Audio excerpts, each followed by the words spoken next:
तो last episode के and पे हमने देखा था एक हेड पेट्रोल ऑफिसर यानी कि हमारा जोखा जो होता है अपने साथियों के साथ वहां पर पहुंच जाता है स्ट्रॉन्ग होल्ड में, और वहां पर आने के बाद उन लोगों से कहता है कि तुम में से अगर कोई भी मेरे रास्ते में आया तो मैं उसे मार डालूंगा, इसलिए सिर्फ और सिर्फ अपने चीफ को बुला कर ला और मुझे उसी से बात करनी है। तो चीफ बाहर निकल कर आता है, कहता है कौन हो तुम, तुम्हारी हिम्मत कैसी हुई यहाँ पर मेरे स्ट्रॉन्ग होल्ड के ऊपर आने के बाद यह सब कुछ करने की, और तुम यहाँ पर इन लोगों के साथ ये क्या कर रहे हो। तो चीफ आगे बढ़ता है और उसे कहता है कि तुम्हें पता भी है कि मैं कौन हूँ, मैं स्ट्रॉन्ग होल्ड का लीडर हूँ और तुम यहाँ पर आकर ऐसा बिल्कुल भी नहीं कर सकते। अगर तुम यहाँ पर आए भी हो तो कम से कम तुम्हें बेसिक मैनर्स को फॉलो करना चाहिए और हमारे रूल्स को फॉलो करना चाहिए। इस तरह से आने के बाद क्या तुम्हें लगता है कि तुम मुझसे मिल पाओगे? अगर तुम यहाँ पर मेन पेट्रोल ऑफिसर हो भी तो फिर पहले तुम्हें यहाँ पर इस बात का सबूत देना होगा। तुम अभी बहुत ज्यादा यंग हो, एक छोटे बच्चे, और तुम यहाँ पर ये कह रहे हो कि तुम मेन पेट्रोल ऑफिसर हो, ऐसा तो बिल्कुल भी पॉसिबल नहीं है। क्या ग्रीन फॉरेस्ट का हमारा जो लेवल है वो इतना ज्यादा लो हो चुका है कि तुम्हारे जैसे बच्चों को हम लोगों ने यहाँ पर अपने बैच दे रखे हैं? इस बात को साबित करो। तुम्हारा जोखा उसे कहता है कि तुम यहाँ पर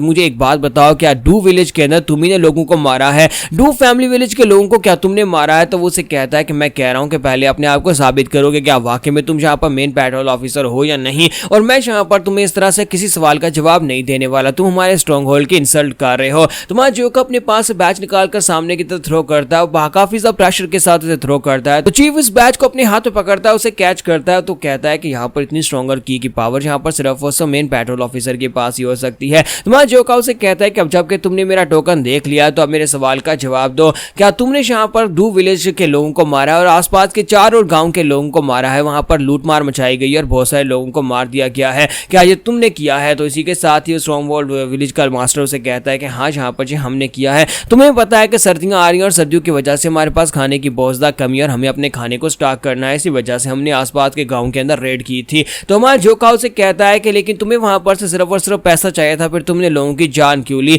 मैंने सुना है कि तुमने वहां पर से जिंदा लोगों को भी कैप्चर किया है, तुमने वहां पर से लोगों को बंदी बनाया है। तो वो उसे कहता है कि तुम्हें क्या लगता है कि मैंने ये सब कुछ क्यों किया? और इसी के साथ ही वो हंसना शुरू कर देता है और कहता है कि हम लोग यहाँ पर कितना ही पैसा बना लेंगे, अगर हम लोग यहाँ पर इंसानों को जिंदा पकड़ कर लाएंगे तभी तो हम उन्हें गुलामों की तरह बेचकर और ज्यादा पैसा कमा सकते हैं। ग्रीन फॉरेस्ट का यही तो मकसद है, हम लोग बैंडिट्स हैं, हम लोग यही काम तो करते हैं, तुम्हें इस तरह से परेशान होने की जरूरत नहीं है। हम लोग यहाँ पर इन इंसानों को बेचकर काफी सारा पैसा कमाएंगे ताकि पूरी सर्दियां आसानी से निकाली जा सके। तुम्हारा जोखा उसकी बात सुनने के बाद कहता है कि मुझे एक बात बताओ, क्या यहाँ पर जिन लोगों को तुम पकड़ कर लेकर आया क्या तुम उन लोगों को खाते हो? तो ये बात सुनने के बाद उसे कहता है कि तुम ये सवाल क्यों पूछ रहे हो, हम जो मर्जी खाएं तुम्हें इस बात से क्या फर्क पड़ता है? तुम्हारा जोखा उसे कहता है कि मैं तुमसे सवाल पूछ रहा हूं, बताओ कि तुम में से कौन कौन यहाँ पर जिन लोगों को तुम लोगों ने बंदी बनाकर रखा है उनको खाता है? तो इसी के साथ उसका राइट और लेफ्ट हैंड जो होते हैं वो लोग उठकर खड़े हो जाते हैं और कहते हैं हाँ हम लोग यहाँ पर इस सवाल का तुम्हें जवाब देते हैं, मैंने पहले काफी सारे इंसानों को खाया है। तो लेफ्ट हैंड भी उसे कहता है हाँ मैंने भी काफी सारे इंसानों को खाया है,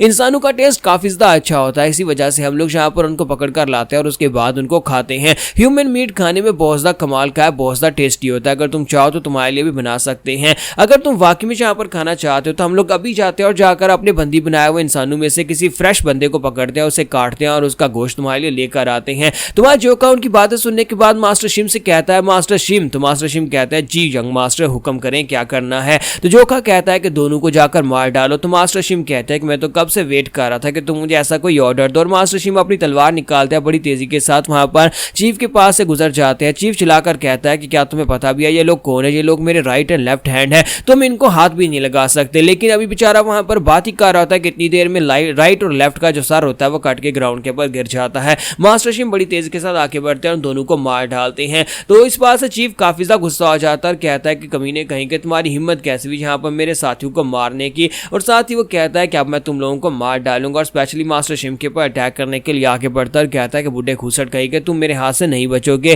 तो मास्टर शिम उसे कहते हैं कि तुमने यहाँ पर उस गांव के सभी लोगों को मार डाला और उसके बाद तुम यहाँ पर इंसानों को खाते हो, इंसानों को खाने का क्राइम और लोगों की जान लेने का क्राइम तुम्हारे ऊपर है। इसका मतलब यह है कि तुम यहाँ पर एक स्ट्रॉन्ग होल्ड के मास्टर होने के लायक नहीं हो, बल्कि तुम एक डिमोनिक बंदे हो, एक डिमोनिक सेक्टर के इंसान हो, इसलिए तुम मुझे ही डिजर्व करते हो कि तुम्हें मार दिया जाए। मास्टर शिम जो होते हैं वहीं पर से नीचे की तरफ झुकते हुए उसके ऊपर अटैक करते हैं ताकि उसके ऊपर अटैक करके उसको भी जख्मी किया जा सके। तो चीफ जो होता है पीछे की तरफ हटता है और कहता है कि मुझे लगता है कि तुमने यहाँ पर मेरे ब्रदर्स को सिर्फ और सिर्फ किस्मत से नहीं मारा, बल्कि तुम्हारे पास बैकअप करने के लिए स्किल्स भी हैं। तो मास्टर शिम उसे कहता है कि अब तुम्हें समझ आए कि हाँ मेरे पास स्किल्स भी हैं, अभी तो तुम काफी ज्यादा स्ट्रॉन्गर हो, वरना तुम यहाँ पर अभी तक 2 टुकड़ों में कट चुके होते अगर तुम्हारी स्ट्रेंथ ज्यादा नहीं होती। तो फिर साथ ही वो कहते हैं कि मुझे लगता है कि तुमने किसी की प्रोटेक्टिव बैरियर टेक्निक के साथ अपनी बॉडी को प्रोटेक्ट अटैक किया है। तो इसी के साथ चीफ पीछे हटता और कहता है कि मुझे अब यहाँ पर किसी भी सवाल या फिर जवाब देने की जरूरत नहीं है, क्योंकि तुम लोग सभी लोग यहाँ पर मरने वाले हो। तुम लोगों ने मेरी टेरिटरी में आकर ये सब कुछ किया है, तो उसका बदला तो मैं लेकर रहूंगा।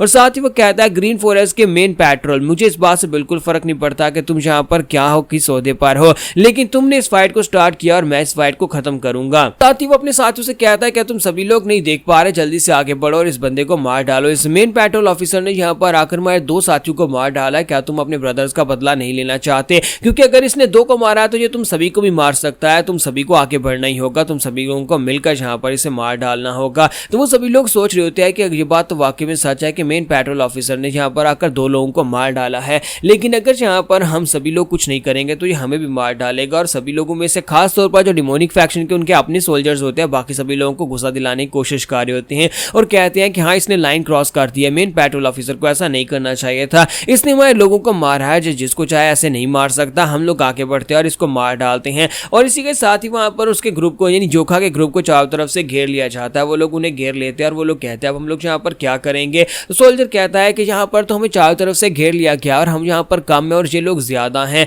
जबकि इसी के साथ मिस जिन कहती है कि मुझे लगता है कि अब फाइट करनी पड़ेगी। अब जबकि हम लोग स्ट्रॉन्ग होल्ड के अंदर आकर घुसे हैं तो मुझे लगा था कि ये होगा ही। तो ब्रदर नैमकुंग कहते हैं कि जोखा तुम्हारे पास कोई प्लान है या फिर हमें फाइट करनी पड़ेगी? तुम्हारा जोखा कहता है नहीं, किसी को फाइट करनी नहीं पड़ेगी, क्योंकि मुझे यहाँ पर पहले से ऑर्डर्स दिए गए हैं। ग्रीन फॉरेस्ट किंग ने कहा था कि हमारे स्ट्रॉन्ग होल्ड के लोगों को नुकसान नहीं पहुंचना चाहिए, क्योंकि ये सारे के सारे लोग जो हैं ये ज्यादातर लोग इनमें से हमारे ग्रीन फॉरेस्ट का हिस्सा है। सिर्फ और सिर्फ कुछ ही लोग ऐसे जो डिमोनिक फैक्शन है और मैं यहाँ पर सिर्फ और सिर्फ डिमोनिक फैक्शन के लोगों को वाइप आउट करने के लिए आया हूँ। तुम्हारा जोखा आगे बढ़ता है, सभी लोगों से चिल्लाकर कहता है कि मैं चीफ कमांडर के ऑर्डर्स के मुताबिक यहाँ पर आया हूँ। चीफ कमांडर ने कहा था कि हमारे बेसिस के ऊपर जितने भी डिमोनिक कल्ट के लोग आकर घुसे हुए हैं उन सभी लोगों को एक एक करके चुन चुन कर मारना है और मैं यहाँ पर उन्हीं को मारने के लिए आया हूँ। अगर तुम में से कोई यहाँ पर आगे बढ़ेगा तो फिर वो भी मरेगा। तुम लोग अगर यहाँ पर वाकई में ग्रीन फॉरेस्ट के बैंडेट्स हो तो पीछे रहना, आगे मत बढ़ना, यही तुम्हारे लिए ज्यादा बेहतर रहेगा, क्योंकि मुझे यहाँ पर जो ऑर्डर्स मिले हैं ग्रीन फॉरेस्ट के लोगों की रक्षा करने के, ना कि तुम्हें मारने के हैं। लेकिन अगर तुम लोग इसके बावजूद आगे बढ़ते हो, मेरे ऊपर अटैक करते हो, तो फिर मैं तुम्हें यहाँ पर डिमोनिक कल्ट का ही एक मेंबर समझूंगा